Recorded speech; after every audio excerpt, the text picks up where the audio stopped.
코로나19 상황에도 또 우리를 이끄시고 또 이 자리에 있게 하신 하나님 앞에 감사하며 그 주님이 부으시는 은혜가 또 우리 안에 충만하게 넘치는 그런 예배가 되기를 원합니다. 저는 가족과 함께 이렇게 어디를 가면 꼭 하려고 하는 게 하나 있습니다. 그게 뭐냐면 셀카를 찍는 겁니다. 애들이 크니까 되게 싫어합니다. 저는 제가 셀카봉을 준비하고 꼭 찍자고 그래요. 근데 이상하죠. 왜 이렇게 가족들이 함께 이렇게 가족 사진을 이렇게 찍으려고 할까요? 제가 무슨 페이스북을 하거나 카톡을 하거나 이렇게 해서 어디 계정에 올린다든가 이것도 아니거든요. 음식점에 가면 이렇게 왜들 찍어서 막 올리시고 그러잖아요. 그런 것도 아닌데 왜 이렇게 그런 가족 사진을 어디 가면 남기려고 하는 이런 집착과 같은 모습이 내게 있을까 생각해 봤더니요. 저희 부모님이 저희 가족과 함께 찍은 사진을 한 장도 안 남겨 놓으셨어요. 무슨 말이냐면 하나도 찍은 게 없다는 거예요. 사진 찍은 자체가 없다는 게 아니고 저희 부모님이 8남매를 낳으셨어요. 그러면 총 가족이 10명이잖아요. 10명이 한 번도 함께 사진을 찍은 적이 없다는 사실이에요. 그래서 그 사진이 없어요. 저희 형님 누님들한테 같이 찍은 사진이 있다는 걸 들어본 적이 없어요.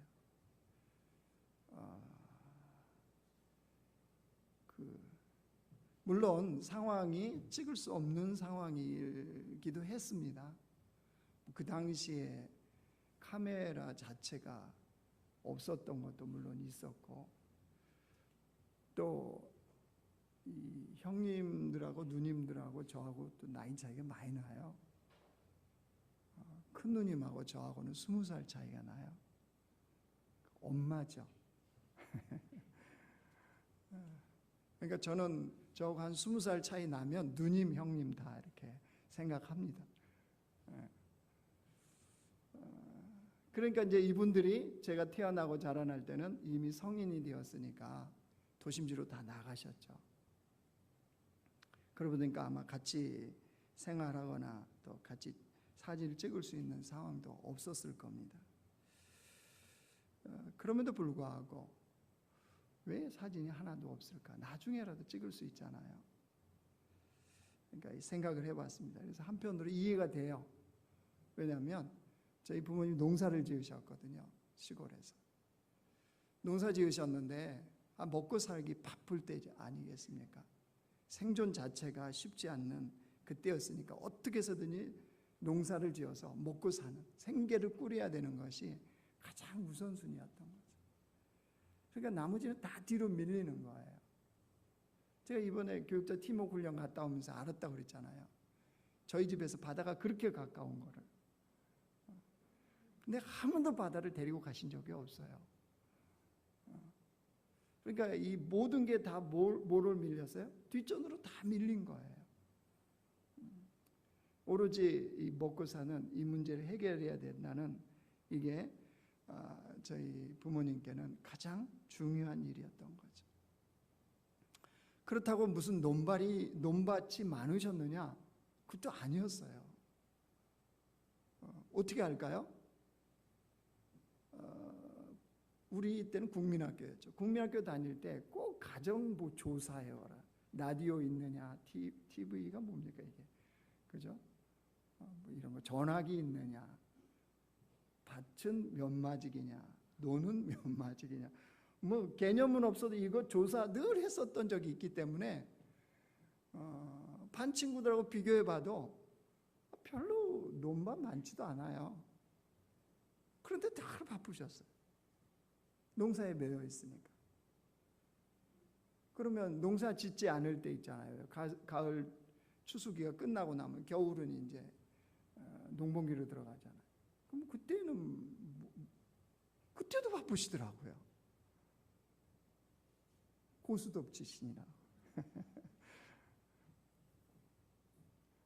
사탕내기 고스톱. 잊어버리지도 않아요. 밤새고 고스톱 치고 들어오셔서 주머니에 꾸역꾸역 뭘 펴세요. 그러면 사탕이잖아요. 눈깔 사탕. 다 듣고 계시게 천국에서. 사탕내기 그 고스톱을 치고 오신 거예요. 아무튼 나머지는 다 뒷전이에요. 뒷전. 그러니까 나중에 이제 연세가 드셔서 농사 더 이상 짓지 못할 그때가 되어서도 가족의 무슨 사진을 남겨놓는다 뭐 이런 생각을 못 하셨던가 봐요. 그래서 아무튼 저희는 전체가 찍은 가족 사진이 지금도 없습니다. 요즘은 기술이 발달해 다 합성을 한다고 하더라고요. 그런데 그것도 안 했어요. 제가 이제 오늘 설교를 준비하면서 서론을 준비하는데 이 생각이 부뜩 떠올랐어요. 이게 무슨 말이냐면요, 사람은 무언가에 매여 살거든요. 특별히 자기가 소중하다고 여기는 것에 매여 삽니다. 그게 자기가 붙들려서 그 인생을 살아가는, 저희 부모님에게는 농사일이었겠죠. 거기에 붙들려서 살아가니까 나머지들은 다 뒷전, 별로 중요하지 않는 일처럼 되어졌는데, 중요한 건 이겁니다. 내가 소망하고 붙들고 살아가는 그게 내 인생에 생명의 역사를 일으키면 괜찮은데, 그렇지 않을 때 나는 생명처럼 여기고 그것을 붙들고 그것을 붙잡고 살아가는데 그게 진짜 내 삶의 생명이 되어지지 않을 때 우리 인생을 허망하게 사는 게 되어버립니다. 그래서 오늘 말씀을 통해서 우리가 정말로 붙들고 우리가 매여서 살아야 되는 이 삶이 무엇인지, 우리가 진짜 소망으로 삼아야 되는 것이 무엇인지를 오늘 말씀을 통해서 우리 자신에게 비춰보기를 원합니다. 오늘 사도행전 끝장입니다. 28장. 사도 바울이 드디어 로마에 입성을 합니다. 로마에 입성을 하는데 16절 한번 보실래요? 우리가 로마에 들어가니 바울에게는 자기를 지키는 한 군인과 함께 따로 있게 허락하더라. 여러분, 그 당시에 로마는 지중해 세계를 제패하는 강대국, 로마 제국의 수도가 어디냐 그러면 로마인 거예요. 그러니까 로마라는 도시는 어떻겠습니까? 정치, 경제, 문화, 교육 이런 모든 영역의 중심지가 바로 로마였습니다. 더구나 여러분, 사람들의 탐욕과 욕망을 아주 자극하는데 화려한 도시가 어디였냐? 로마였습니다. 그러니까 한마디로 사람들이 살고 싶은 도시인 거예요. 사람들이 부러워하는 도시. 난 로마에 살아. 로마 시민권을 가졌어. 그럼 이거 굉장히 부러워할 수밖에 없는, 그게 그 당시에 로마였습니다. 그런데 그 로마에 사도 바울이 지금 입성을 했어요. 들어갔단 말이에요.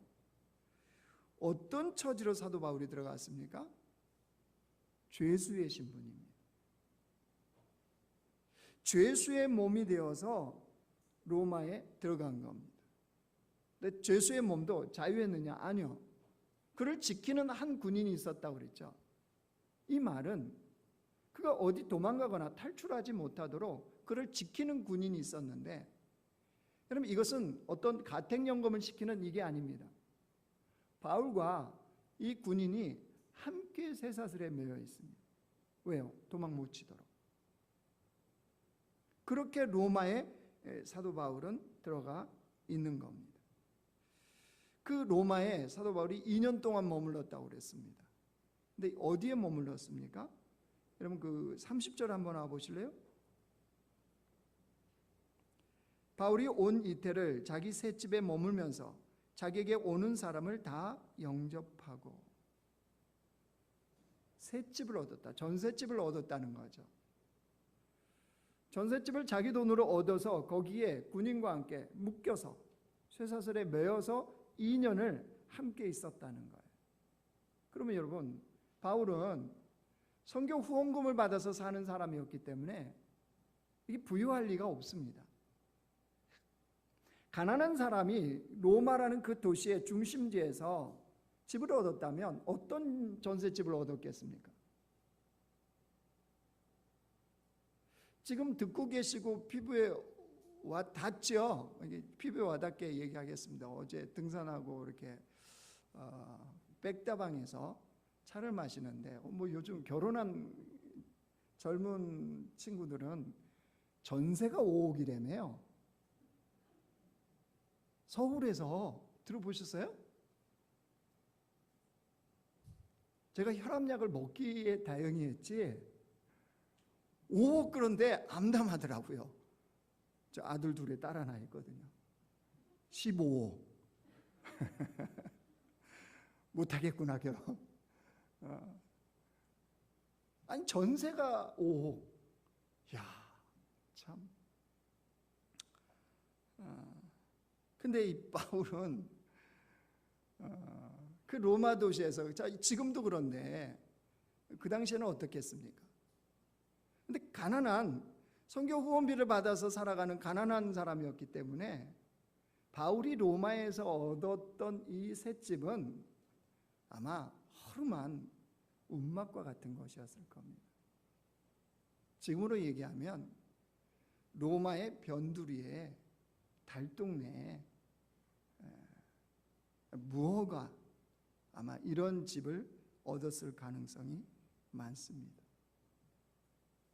그러니까 화려한 도시하고는 전혀 어울리지 않는 환경 속에 지금 사도 바울이 그 속에 들어가 있는 겁니다.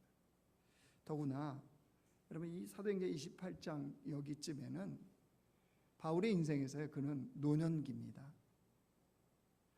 노년기를 살아가면 사람이 어떻습니까? 여기저기 여러분 고장 나시죠? 없구나. 여기는 노년분들이 없습니다. 65세부터 청년이라고 그 세계 뭐 보건기구가 거기서 발표를 했던데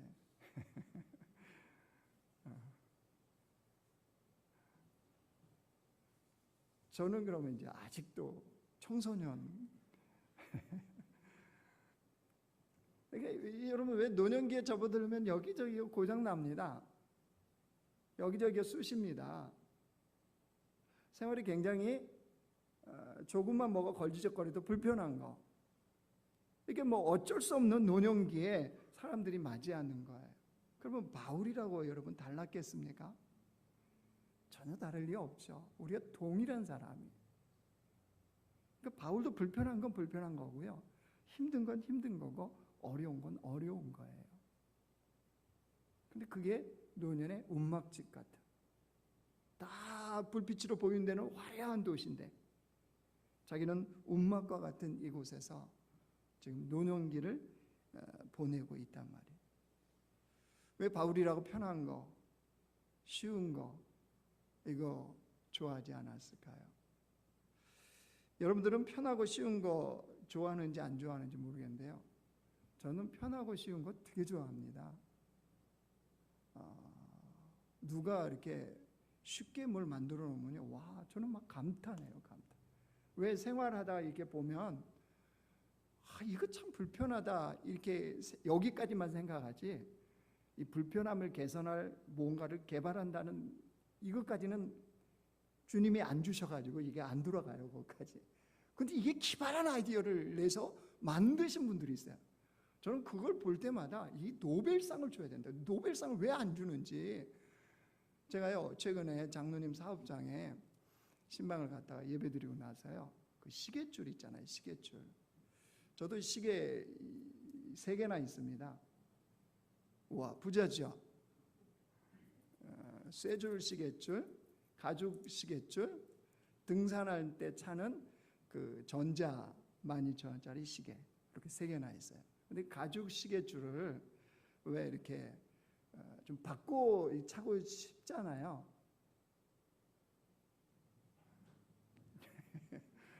그런 마음이 들기 때문에 저는 그런 거를 인터넷에 공구를 다 사놨어요.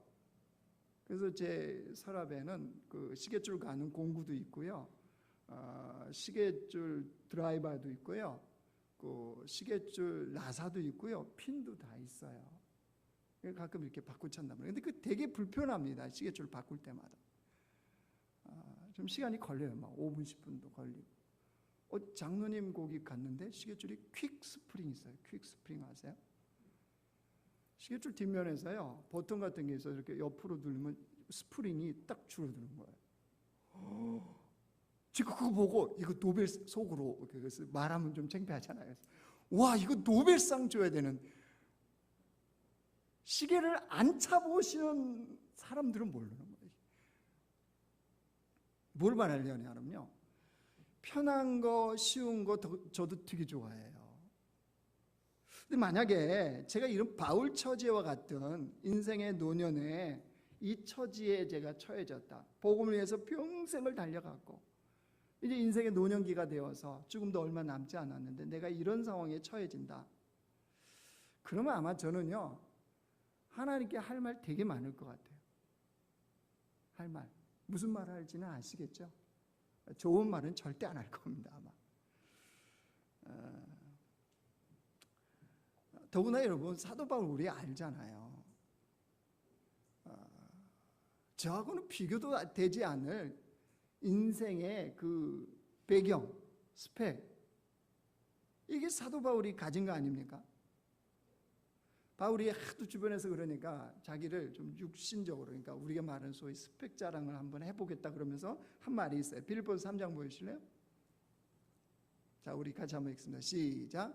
그러나 나도 육체를 신뢰할 만하며 만일 누구든지 다른 이가 육체를 신뢰할 것이 있는 줄로 생각하면 나는 더욱 그러하리니 나는 8일 만에 할례를 받고 이스라엘 족속이요 베냐민 지파요 히브리인 중에 히브리인이요 율법으로는 바리새인이요 열심으로는 교회를 박해하고 율법의 의로는 흠이 없는 자라. 무슨 말인가요? 성분 자체가 다르다는 거예요. 출신 자체가 다르고 집안 배경 자체가 다르고. 그러니까 우리가 그냥 쉽게 알 수 있는 건 뭐냐면 바울은 나면서부터 로마 시민권을 가졌어요. 누구는 돈 주고 사고 이러는데 돈 주고도 잘 못 사는, 워낙 비싸니까. 근데 바울은 나면서부터 로마 시민권을 가진 사람입니다. 자, 학문적으로는 어떤 거예요? 학문적으로 당시의 최고의 석학이었던 가마리엘의 제자, 문하생이라는 게 제자입니다. 제자. 그러니까 이 최고의 스펙을 가진 사람이 누구냐? 사도 바울. 그러니까 사도 바울은 그냥 그대로요. 그냥 뭐 특별한 거 없이 그대로 인생을 살면 소위 말하는 성공적인 삶을 충분히 누리고 살아갈 수 있는 사람이 누구냐 그러면 사도 바울이에요. 그런데 그 삶의 지금 현실은요 고달픔이에요. 운막이요 노년이에요. 쇠사슬에 매여 있습니다. 왜 이런 현실에 처해졌나요? 스스로의 선택이었습니다. 선택의 갈림길에 있었을 때 바울은 그 고단하고 힘들고 쇠사슬에 매인 이 삶을 선택한 거죠. 이거를 세상은 뭐라고 그래요? 소위 말해서 어리석다. 스스로 무덤을 판 자이다. 이렇게 이야기를 합니다. 그럼 바울은 왜 그런 삶을 선택했을까요? 왜? 이유가 있지 않겠습니까?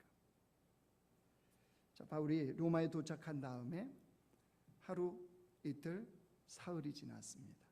자, 그가 뭐 했는지 보십시오. 17절 가보세요. 사흘 후에 바울이 유대인 중 높은 사람을 청하여 그들이 모인 후에 이르되 여러분 형제들아 내가 이스라엘 백성이나 우리 조상의 관습을 배척할 일이 없는데 예루살렘에서 로마인의 손에 죄수로 내준 바 되었으니. 로마에 입성하고 이제 사흘이 지난 다음에 유대인의 높은 사람, 유대인 중에 높은 사람을 청했대요 자기에게. 그래서 이야기를 하려고 한 거죠. 근데 여기에 유대인 중 높은 사람들은 누구냐 그러면요, 로마에서 그 당시 세계를 제포하는 로마에서 유대인 중에 높은 사람이라는 것은 우리의 생각처럼 로마 사회에서 높은 사람이겠구나 이렇게 생각하시면 안 됩니다. 유대인들은 이스라엘 백성들은 지배를 당하고 있는 백성들입니다. 그들이 로마에 가서 살았으면 뭐하고 살았겠습니까? 노동자들입니다. 로마의 하층민들이에요. 모르겠습니다. 바울보다는 조금 나은 달동네가 아닌 그 다운타운에서 약간 벗어난 거기에 사는 사람인들지도 모르겠어요. 그러면 유대인 중에 높은 사람이라는 건 무슨 뜻이겠습니까? 유대인들은 그 문화와 그들이 하는 습관이 있습니다. 관습이. 어디를 가든지 회당을 중심으로 모입니다. 그들은. 그러니까 여기서 유대인 중 높은 사람들이라는 것은 그 유대 사회에 소위 영향력을 미치는 어른들을 얘기하는 겁니다. 그들을 청했다는 거예요. 왜요? 왜 로마에 오게 되었는지, 자기가 왜 로마에 오게 됐는지 그 이야기를 하고 싶었던 거예요. 그 이야기를 쭉 하면서 바울이 자기의 삶의 핵심을 말해요. 이걸 보면 왜 그 화려한 스펙을 뒤로 하고 편히 살 수 있는 그 인생을 뒷길로 하고 그 노년에도 허름한 그곳에서 그 인생을 보내고 있는지를 알 수가 있습니다. 여러분 20절 와보세요. 같이 읽습니다. 시작. 이러므로 너희를 보고 함께 이야기하려고 청하였으니 이스라엘의 소망으로 말미암아 내가 이 쇠사슬에 매인 바 되었노라. 이스라엘의 소망 때문이라는 거예요. 이스라엘의 소망 때문에 이런 삶을 선택했다는 거예요. 이스라엘의 소망 때문에 그 고통과 고난과 어려움이 있는 그 길을 지금 가고 있다는 거예요. 여러분 이스라엘 소망이 뭐겠어요? 메시아죠. 메시아를 기다리는 거였잖아요. 그러니까 이 이스라엘의 소망인 메시아, 유대인들이 생각하는 메시아는 어떤 메시아였어요? 자기들을 그 삶의 현장에서 건져줄 메시아, 즉 정치적, 경제적 이 착취와 압제로부터 건져줄 메시아를 원했죠. 삶에서 자기들을 부유하게 살게 해주고 안전하게 살게 해줄 메시아. 그 메시아를 원했는데 예수님이 오셔서 메시아라고 그러는데 예수님이 하신 거 보니까 그래요, 안 그래요? 아니 기적을 일으키는 거는 그런 것 같은데 실제 가는 길은 또 아니거든요. 십자가에 지고 죽으셨어요. 이게 무슨 메시아예요? 그래서 예수님이 이들의 입장에서 볼 때는 메시아가 아니에요. 그러나 바울과 그리스도인들의 입장에서는 예수님이 메시아예요. 왜 그렇습니까? 인간의 근본 문제를 해결하신 분이 예수님이거든요. 여러분 모든 것이 다 가져도 돈이든 권력이든 명예든 인기든 건강이든 모든 걸 다 가져도 이 다 가진 것을 물거품으로 만들어버리는 게 있습니다. 그게 뭐냐면 죽음입니다. 죽음 앞에서는 다 물거품이 됩니다. 그런데 그 죽음과 죽음이 시작됐던 원인이었던 이 죄와 죽음의 문제를 누가 해결하셨어요? 예수님이 해결하셨잖아요. 그분이 메시아잖아요. 그러니까 바울과 그리스도인의 입장에서는 예수님이 메시아였어요. 그러니까 똑같이 이스라엘의 소망이 메시아였는데 이처럼 다른 거예요. 바울은 그 죄와 죽음의 문제를 해결하신 예수님, 그분을 만나자 바울의 삶이 완전히 달라졌어요. 그래서 빌립보서 3장에 이렇게 고백합니다. 보여주세요. 제가 읽을게요. 그러나 무엇이든지 내게 유익하던 것을 내가 그리스도를 위하여 다 해로 여길 뿐더러 또한 모든 것을 해로 여김은 내 주 그리스도 예수를 아는 지식이 가장 고상하기 때문이라. 내가 그를 위하여 모든 것을 잃어버리고 배설물로 여김은 그리스도를 얻고 자신의 유일한 소망이신 예수를 얻기 위해서, 예수님을 얻기 위해서 나머지 그 스펙, 나머지 자기가 갖는 그 모든 것들을 마치 배설물처럼 여긴다는 거예요. 그래서 사도 바울은요, 인생의 노년에 쇠사슬에 매여서 사는 이 삶마저도 마다하지 않았어요. 노년에 군인과 함께 쇠사슬에 매인 이 삶에 대해서 불행하다, 불평하다 말하지 않았습니다. 오히려 감사하고 기뻐했습니다. 여러분, 이게 말처럼 쉬운 게 아닙니다. 인생의 어려움을 만나고 인생의 고달픈 환경을 만났을 때, 그래서 그 환경이 마치 내 목을 올가매는 것 같고 나를 그 환경에 붙들어 매는 것 같은, 나는 좀 자유롭게 살고 싶고 좀 나는 누리고 싶은데 이 환경이 나를 옴짝달싹 할 수 없도록 붙들어 맬 때 우리의 입술에서 감사와 기뻐할 수 있다? 이거 쉽지 않습니다. 우리는 어디에 빠르냐? 불평하기에 빠른 사람들. 그렇지 않습니까? 우리가 인생에 어려움 당하면 어떤 마음부터 들어요? 왜 내게? 하나님, 왜 나만? 왜 납니까?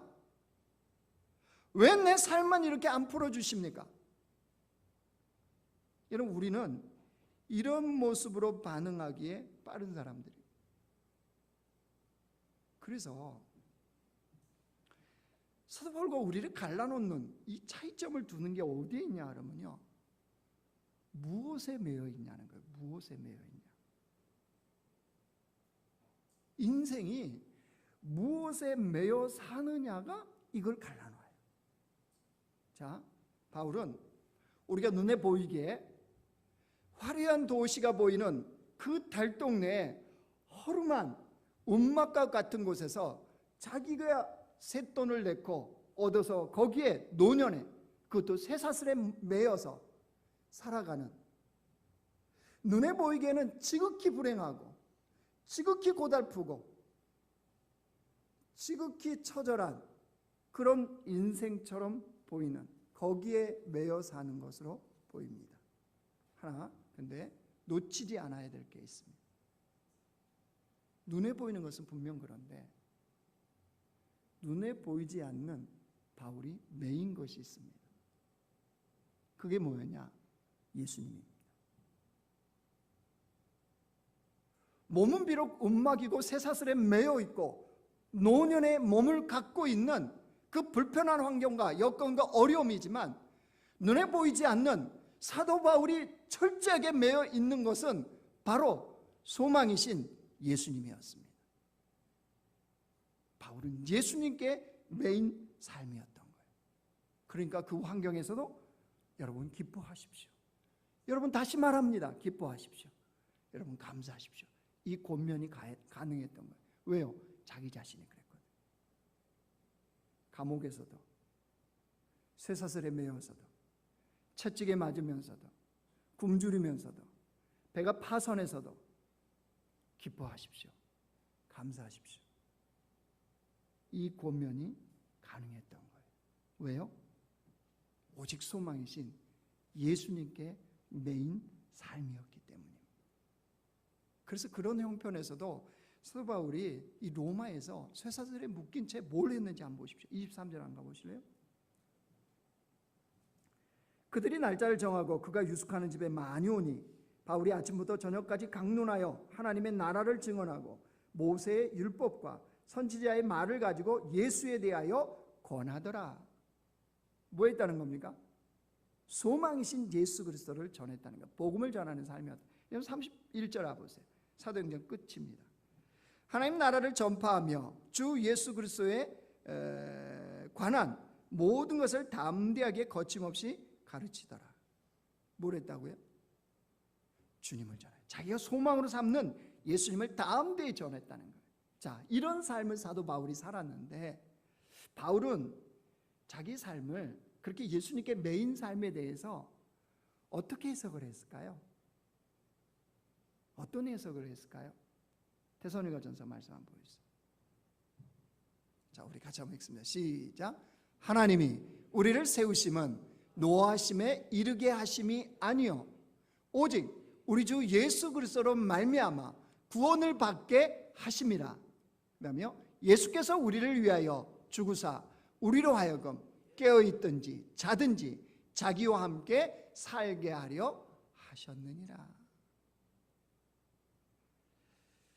주님이 우리를 세우심은, 즉 우리를 부르시고 우리를 택하셔서 주의 백성을 만드신 것은 우리를 심판하시고 노하셔서 그곳에 처하게 하는 것이 아니요, 우리 하여금 예수님으로 말미암아 뭘요? 구원을 받게 하심. 그래서 자든지 깨든지, 쇠사슬에 매여 있든지 풀려 있든지, 움막에 거하든지 아파트에 거하든지, 노년이든 젊은이든 뭐 하게 하려고요? 그 주님과 함께 살게 하려 합니다. 이게 뭐라는 거예요? 진짜 복이라는 거죠. 바울의 인생 해석은 예수님께 매인 게 진짜 복입니다. 비교할 수 없는 복입니다. 이 고백이에요, 이 고백. 여러분, 예수님만을 소망으로 삼아 예수께 묶인 삶을 살아가면 어떤 인생이 되어질까요? 어떤 인생? 내가 내 인생에서 예수님만을 소망으로 삼고 그 예수님께 철저하게 매인 인생을 살아가면 여러분, 우리 인생이 어떻게 되어질까요?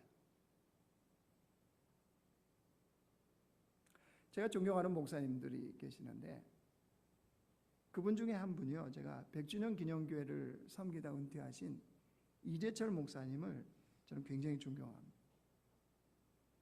이분이 은퇴하셨어요. 대형 교회입니다, 거기가. 은퇴하실 때 소위 참 교회들의 세상에서 난리쳤던 전별금이라는 게 있어요. 전별금. 성이 전시요 이름이 별금인지는 모르겠는데 무슨 전별금 같은 거를 어마어마하게 받습니다. 뭐 일반 기업애들도 있죠. 뭐 공로를 인정받아서 거기에 따른 돈을 주는 겁니다. 보상을. 뭐 충분히 그럴 수 있다고 생각합니다. 뭐 그래요. 어쨌든. 그런데 그분이 그거 일체 받지 않았어요. 그리고 마지막 설교를 하고 바로 경남 거창으로 내려갔습니다. 마지막 설교 제목이 자신을 거침없이 버려달라고, 성도들에게. 뭐예요? 기억조차 하지 말라고. 자기. 그렇게 부탁을 하고 내려갔어요. 경남 거창에는 왜 갔느냐? 자기가 가진 재산의 범위 내에서 살 수 있는 땅을 전국에서 알아봤습니다. 그랬더니 평당 10만 원짜리가 자기가 갈 수 있는 곳이더라. 그게 마침 난 거예요. 경남 거창 두메산골에. 그래서 거기에 땅을 사고 집은 지을 수 있는 돈이 없기 때문에 컨테이너 막사 2개를 갖다 놓으려고 했는데 이 100주년 기념교회에 그 건축가임 설계사인 분이 한 분이 몸에 암도 있으시고 치료도 하셔야 되는데 움막 같은 데 그래서 사시면 안 됩니다. 따뜻한 곳에 있으셔야 됩니다. 그래서 설계를 해주고 지은 거예요. 고스란히 빚입니다. 그래서 그 빚은 그 사모님이 출판사 아직도 사장님이십니다. 그래서 그 월급에서 갚기로 하고 그렇게 하고 그 자리를 간 거예요. 참 복이 드문 은퇴를 하신 거예요, 이분이. 그러니까 교회에서도 그렇고 세상에서도 감동을 받았어요. 은퇴한 다음에 중앙일보 기자가 인터뷰를 좀 하려고 요청을 했는데 이분이 번번이 거부를 했어요. 왜? 나를 거침없이 버려라 이러고 오신 분인데 뭘 인터뷰를 하냐 말이에요. 계속 거부를 했어요. 근데 이 젊은 기자가 삼고초려를 했어요. 인터뷰 좀 하자. 또 그래서 너무 거부하는 것도 그렇잖아요. 그래서 인터뷰한 기사가 중앙일보에 실렸어요. 제가 그걸 본 거예요. 근데 이제 인터뷰 내용 중에 기자가 질문한 게 이거예요. 이 마지막에 왜 자신을 거침없이 버려달라고 설교하셨으며 요즘 교회에서 소위 말해서 세습이니 언론 목사니 하면서 상황 노릇하는 이 좋은 자리인데 왜 그것을 다 마다하시고 이 거창에 두메산골에 이곳에 와서 사십니까? 이렇게 물었어요. 기자가 그렇게 물었더니 이 목사님이 이렇게 답변했어요. 요한복음 16장으로 답변하셨어요. 보여주세요. 제가 읽을게요. 그러나 내가 너희에게 실상을 말하노니 내가 떠나가는 것이 너희에게 유익이라. 내가 떠나가지 아니하면 보혜사가 너희에게로 오시지 아니할 것이요 가면 내가 그를 너희에게로 보내리니. 예수님이 십자가에 지시기 전에 제자들한테 하신 말씀이잖아요. 내가 떠나가야 성령이 오시는 거다. 그래야 그것이 너희들에게 훨씬 유익이다. 손에 잡히는 예수님이 있어서는 너희들이 성장하지도 성숙하지도 못하다. 그러니까 내가 오히려 떠나는 것이 너희에게 유익이다. 이 말씀을 이제 하신 거잖아요. 이걸 이야기하면서 이 목사님 뭘 얘기했냐면 기자한테 진정한 버림을 할 줄 아는 사람, 진정한 버림을 할 줄 아는 사람이 상상하지도 못했던 새로운 차원의 놀라운 것을 경험하게 되어진다.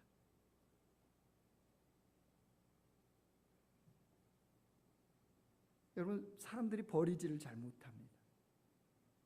그죠? 특별히 내가 소망으로 삼는 거 어떻습니까? 절대 못 버립니다. 못 놓습니다. 왜요? 왜 그 사람 못 놓을까요? 그게 자기의 전부라고 생각하기 때문입니다.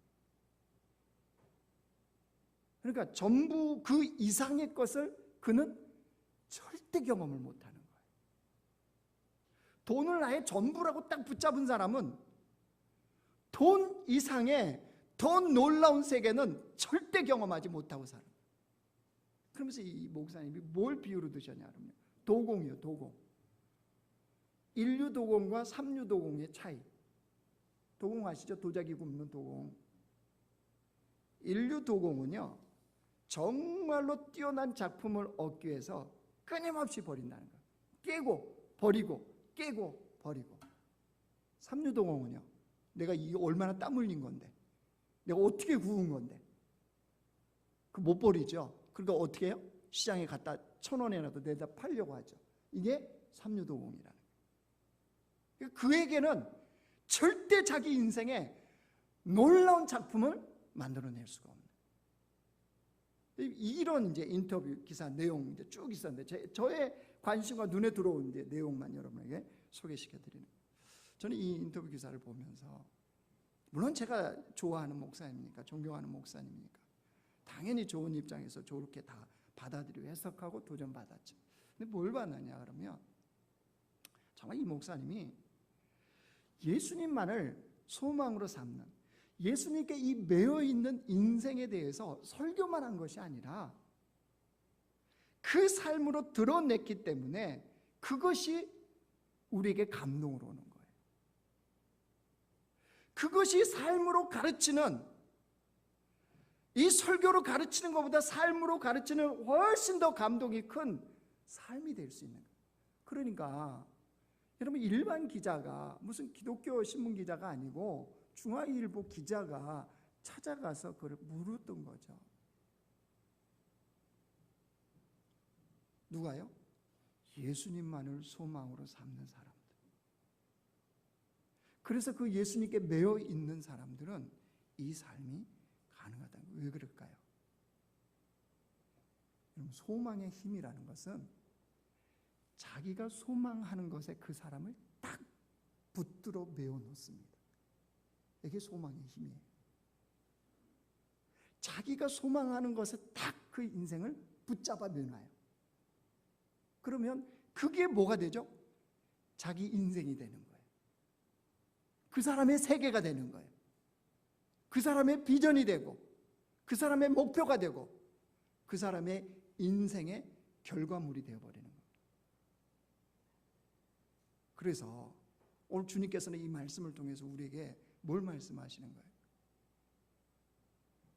예수님만이 우리 인생의 소망, 즉 우리 인생을 매는, 우리 인생을 붙들어 매는 그 삶이 되어질 때 우리는 얼마든지 로마가 보이는 그 움막 속에서도 다른 삶이 가능하다. 코로나19에 경제적으로, 심리적으로, 생활적으로 압박하고 힘들게 하고 불편하고, 그렇지 않습니까? 뭐 본성적으로 나오잖아요. 어젯밤에 이렇게 동네 마실을 좀 이렇게 다니면서 눈에 들어오는 음식점들을 보고 막 속에서 부글부글 하는데 가재는 개편이라고 그런 거 있잖아요. 정부에서 교회에 대해서 그러니까 목사지만 저도 똑같은 죄인이잖아요. 저것들은 저거 음식점에 버글버글 음식점들이 저희 동네에도 막 마스크 쓴 놈 몇 명인가 세봤어. 한 명도 없어. 마스크 쓰고 어떻게 밥을 먹냐 말이에요.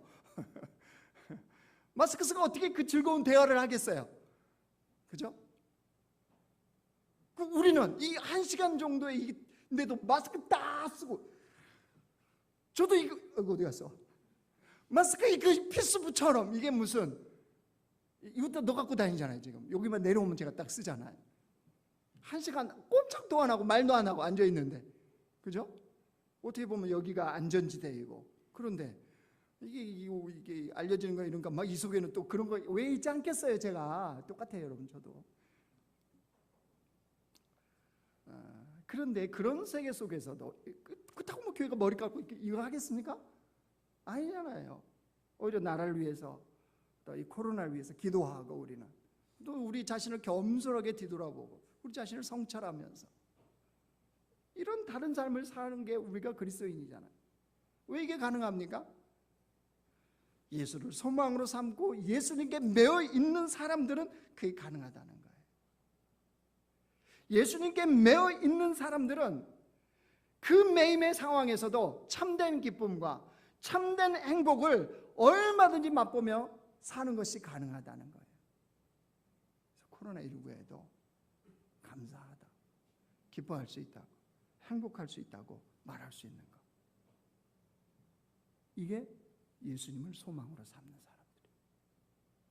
여러분, 그러면 우리 주님이 그렇게 한번 살아봐라, 그래 내버려 두실까요? 우리 주님은 그런 우리의 삶에 끝까지 함께 하십니다. 그리고 그를 통해서 주님 자신을 나타냈어요. 사도 바울을 통해서 로마에 예수님을 나타내셨잖아요. 우리가 예수님만을 소망으로 삼고 예수님께 매어서 그 삶이 좀 고달프고 어렵고 힘든 상황을 우리가 걷는다 할지라도 그런 사람을 통해서 주님은 주님 자신을 이 땅에 나타내십니다. 여러분에게 이 질문을 하고 오늘 설교를 마치겠습니다. 여러분, 우리 자신은 지금 무엇에 매인 삶을 살아가고 있습니까?